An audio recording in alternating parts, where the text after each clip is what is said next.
Welcome to this quick guide through Google Drive. For those new to Google Drive, down the left hand side we have the various Drive folders and some shortcuts. So let's kick off. So to create anything, we click on the New button. We can create a folder, and you can create folder structures just as you would on your local computer. File upload allows you to browse for a file on your machine or drag and drop a file into the browser to upload it. And you can also do the same with folder uploads. Whilst we're talking uploads, let's go over to the cog. This is into the settings.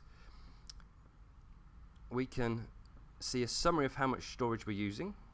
We can also ask it to convert files. So if you're uploading a batch of Office files and you're quite happy that they get converted to Google Documents or Google equivalents, then you can click the convert file and all files that you upload will be converted.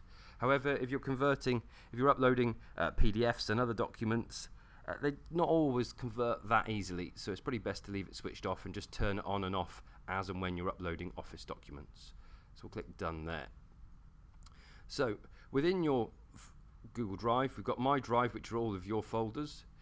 If you look at the folder icon, you can see if it's got a person there, it means it's been shared with someone. If it hasn't, it means it's private to you. The Shared With Me section has all of the things that have been shared with you and when they were shared with you. Google Photos is where you'll store your photos. Recent, as it suggests, the files you've been most recently working on. Starred are files that you can mark, which means you can easily find them if you need to refer back to them. And bin are all files that were put there.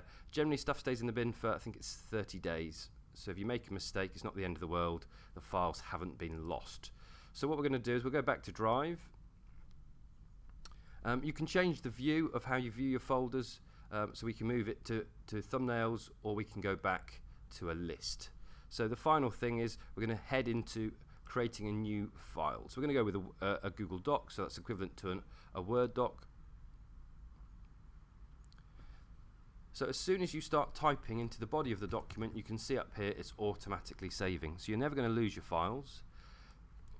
We can name a file. It will automatically name it with the first bit of text that was put into the document.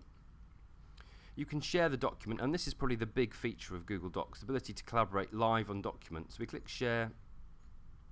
You can enter a specific person's email, and then you can choose whether they have the right to edit, comment, or view.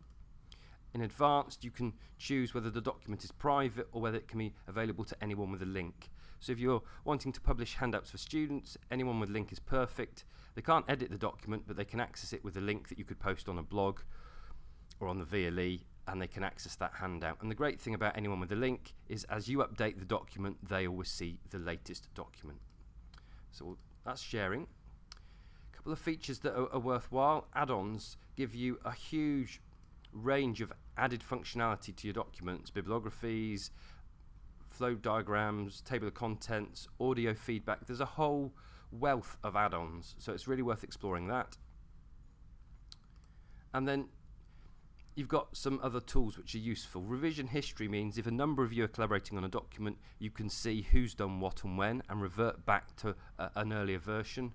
For those people who still require to have a PDF or a Word document, you can download it as the equivalent, or you can email it as an attachment in one of those formats. So there you have it, a very quick run-through guide of Google Drive and some of the features.